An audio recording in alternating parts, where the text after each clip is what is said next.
तो एक बार फिर से आप लोगों का स्वागत है। आज हम लोग बात करने वाले हैं फिर से एक नया टॉपिक्स जो विद्युत का है, श्रेणी क्रम और पार्श्व क्रम संयोजन के बारे में। और इसके द्वारा जो न्यूमेरिकल्स पूछा जाता है क्वेश्चन, उसके बारे में भी हम लोग डिस्कस करेंगे। तो चलिए पहले हम लोग श्रेणी क्रम संयोजन और पार्श्व क्रम संयोजन होता क्या, इसके बारे में जान लेते हैं। तो श्रेणी क्रम में क्या होता है कि जब कोई प्रतिरोध को क्या करते हैं, अब एक प्रतिरोध नहीं होता, इसमें दो या दो से अधिक प्रतिरोध होता है। जैसे प्रतिरोध का हम लोग का साइन क्या था कि ये हम लोग का एक प्रतिरोध रहता था। ये क्या है, एक प्रतिरोध। आर क्या है, एक प्रतिरोध है, रेजिस्टेंस है, ठीक है। इसका दो छोर होता है। इसमें क्या होता है श्रेणी क्रम में, कभी भी जैसे और एक प्रतिरोध ले लेते हैं, ये एक प्रतिरोध हो गया। तो जब कभी भी दो या दो से अधिक प्रतिरोध के छोर बाय छोर को हम लोग कंबाइन करते जाएंगे, जैसे अगर मान लेते हैं कि हम लोग तीन प्रतिरोध ले लेते हैं, तीन प्रतिरोध ले लेते हैं, नाम दे दिए R1, R2 और R3। क्या होता है इसमें कि जब पहला प्रतिरोध का दूसरा छोर और दूसरा प्रतिरोध का पहला छोर के साथ जोड़ देंगे, ठीक है, इसको हम लोग क्या करेंगे, जोड़ देंगे, कंबाइन कर देंगे। फिर अगला कि दूसरा प्रतिरोध का दूसरा छोर तीसरा प्रतिरोध के पहला छोर के साथ जब जोड़ देंगे तो ये मेरा क्या हुआ, परिपथ बन गया। तो इस प्रकार का जब संयोजन होता है परिपथ में, तो हम लोग उसको बोलते हैं श्रेणी क्रम संयोजन, ठीक है। कि जब पहला प्रतिरोध का दूसरा छोर दूसरे प्रतिरोध का पहला छोर के साथ जोड़ा जाता है, फिर दूसरा प्रतिरोध का दूसरा छोर और तीसरा प्रतिरोध के पहला छोर के साथ जब जोड़ा जाता है, तो इस प्रकार का जो संयोजन होता है हमारा श्रेणी क्रम संयोजन होता है, अर्थात सीरीज कॉम्बिनेशन होता है। तो ये मेरा बन जाएगा एक प्रतिरोध, क्या बोलते हैं, परिपथ, ठीक है। ये क्या बन जाएगा हम लोग का, एक परिपथ। यहां हम लोग कुंजी लगा दे सकते हैं, यहां कुंजी लगा देते हैं, ठीक है। यहां कोई हम लोग एक बैटरी जोड़ देते हैं या सेल जोड़ दे देंगे, ठीक है। ये माइनस और ये प्लस। और इसमें हम लोग सीरीज में क्या करते हैं, ए मीटर को सीरीज में जोड़ा जाता है, ए मीटर को सीरीज में जोड़ा जाता है। क्यों जोड़ा जाता है, क्योंकि ए मीटर जो होता है वह हमेशा क्या करता है, धारा को मापने वाला यंत्र होता है ए मीटर, और विद्युत धारा को जो मापने वाला यंत्र होता है ए मीटर, वह हमेशा सीरीज में जोड़ा जाता है। ये हम लोग पढ़ चुके हैं पहले ही, ठीक है।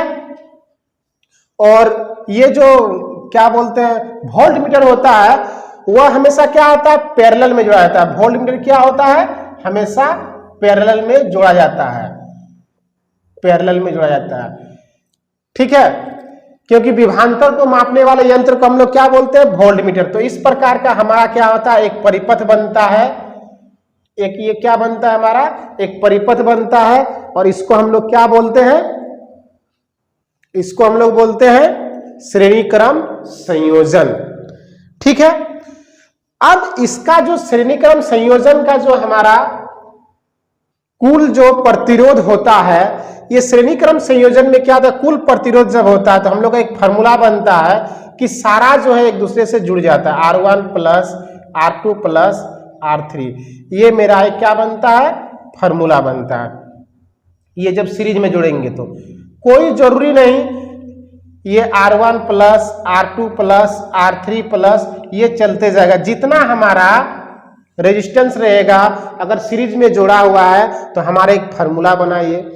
इसका प्रूफ भी होता है, तो प्रूफ हम लोग का जरूरत नहीं है, हम लोग केवल फार्मूला का जरूरत है, फार्मूला हम लोग याद रखेंगे, ठीक है। तो ये रहा हम लोग का सीरीज कॉम्बिनेशन, ठीक। अब आते हैं हम लोग बात करते हैं पार्श्व क्रम संयोजन, इसका दूसरा नाम हम लोग समांतर क्रम बोलते हैं, पैरेलल कॉम्बिनेशन।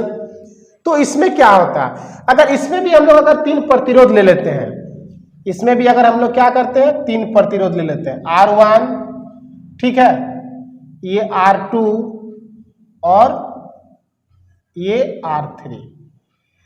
इसमें क्या होता है ये हमारा क्या हुआ, समांतर क्रम। जब सभी प्रतिरोधकों को एक साइड में एक साथ जोड़ देंगे और दूसरा साइड को क्या करेंगे, फिर एक साथ हम लोग कंबाइन कर दिए, मतलब सभी प्रतिरोधकों का पहला छोर को एक साथ और दूसरे छोर को अगर एक साथ हम लोग कंबाइन कर देंगे तो इस प्रकार का जो हमारा परिपथ बनेगा, इस प्रकार का जो हमारा कॉम्बिनेशन बनेगा, इसी को हम लोग बोलते हैं पार्श्व क्रम अर्थात समांतर क्रम। ठीक है, इसको बोलते हैं पैरेलल। अब इसमें क्या होता है कि इसमें सीरीज में हम लोग का क्या होता है कि धारा जो करंट जो होता है, आई जो होता है, वह डायरेक्ट फ्लो करता है इसमें। ठीक है, सब में आई इक्वल रहता है, लेकिन इसमें एक कंडीशन है कि इसमें जब धारा बहेगा तो सब में अलग अलग करंट फ्लो होगा। इसमें I1 तो इसमें I2 तो इसमें I3 फ्लो होगा।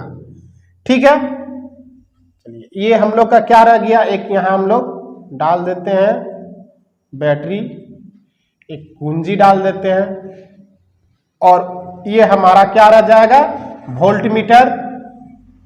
ठीक है, और ए मीटर हमारा किसमें जुड़ा रहेगा, ए मीटर हमारा किसमें जुड़ा रहेगा, सीरीज में, क्योंकि ए मीटर को हमेशा किसमें जुड़ा जाता है, सीरीज में जुड़ा जाता है। और वोल्ट मीटर को हमेशा किसमें जुड़ा जाता है, पैरेलल में जुड़ा जाता है। और वोल्ट मीटर को किसका मापने का यंत्र है, ये विभवांतर मापने का यंत्र है। और ए मीटर किसका मापने का यंत्र है, विद्युत धारा। ठीक है, अब जो है इसमें एक कंडीशन है कि इसमें जो रेजिस्टेंस होता है सब में अलग अलग रेजिस्टेंस। अब इसमें धारा जो होता है सब में इक्वल धारा प्रभावित होता है, लेकिन इसमें जो होता है पार्श्व क्रम में, समांतर क्रम में सब में अलग अलग धारा प्रभावित होता है, प्रवाहित होता है। तो इसका जो मेरा फॉर्मूला बनता है पैरेलल क्रम का, वह 1/P is equal to 1/R1 plus 1/R2 plus 1/R3। ये मेरा 3 प्रतिरोध का एक फॉर्मूला बना जब पार्श्व क्रम में जोड़ते हैं। अगर 3 से ज्यादा रहेगा तो हम लोग इसको और आगे बढ़ा सकते हैं, इस फॉर्मूला को। ठीक है, इस फॉर्मूला को हम लोग और आगे बढ़ा सकते हैं। ठीक है, क्लियर है। तो ये रहा हमारा समांतर क्रम और पार्श्व क्रम। एक चीज होता है कि हम लोग का जो घरेलू विद्युत परिपथ होता है, घर में जो हम लोग का विद्युत परिपथ होता है, ये हमारा हमेशा किसमें जुड़ा हुआ रहता है, जो पंखा बल्ब ये सब क्या होता है कि ये हमेशा पार्श्व क्रम में जुड़ा रहता है। तो पार्श्व क्रम में जुड़ा रहता है, इसी कारण से हम लोग जब एक स्विच को दबाते हैं तो या तो बल्ब जलेगा या तो पंखा जलेगा।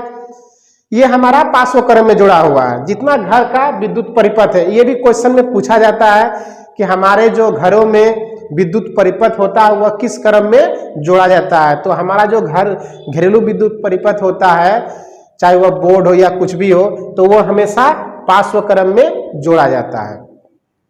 ठीक है, अब श्रेणी क्रम में कहां जोड़ा जाता है, शादी ब्याह वाला जो होता है, डायरेक्ट जनरेटर स्टार्ट किया और पूरा लाइट एक ही साथ। अगर जनरेटर में तेल अगर खत्म हो गया तो पता चला कि सारा बुझ गया। तो उसमें क्या होता है कि वो सीरीज में जुड़ा रहता है, एक के बाद दूसरा, दूसरा के बाद तीसरा, वो सारा एक साथ रहता है। तो इसी कारण से वह एक साथ बुझ जाता है। अगर कहीं अगर फॉल्ट हुआ, मिस्टेक हुआ, तो सारा हमारा परिपथ टूट जाएगा। तो इसका एक क्या बोलते हैं, पार्श्व क्रम का एक फायदा यह है कि अगर एक परिपथ में अगर मेरा खराब है, अगर एक स्विच मेरा खराब है तो बल्ब नहीं जलेगा, लेकिन मेरा पंखा दूसरा स्विच मेरा जलेगा। लेकिन अगर श्रेणी क्रम में अगर जोड़ा जाएगा, अगर मान लीजिए शुरू में ही अगर मेरा कहीं परिपथ में कहीं अगर खराबी है तो मेरा पूरा परिपथ ही क्या होगा, काम नहीं करेगा और सारा मेरा कुछ नहीं जलेगा, चाहे वो पंखा भी नहीं जलेगा, बल्ब भी नहीं जलेगा, कुछ नहीं जलेगा।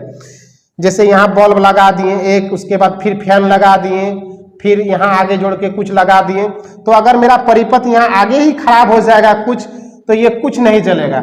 लेकिन पार्श्व क्रम में क्या होता है, सब में अलग अलग स्विच दिया हुआ रहता है, सबका अलग अलग संयोजन होता है। इसी कारण से हम लोगों का फायदा रहता है समांतर क्रम में जोड़ने का। ठीक है, तो आगे हम लोग बात करते हैं ये तो हो गया श्रेणी क्रम और ये पार्श्व क्रम। आगे फिर हम लोग बात करते हैं इसके आगे दूसरा टॉपिक्स के बारे में, फिर बाद में हम लोग बात करेंगे इसका न्यूमेरिकल्स के बारे में। तो चलिए नेक्स्ट टॉपिक देखते हैं।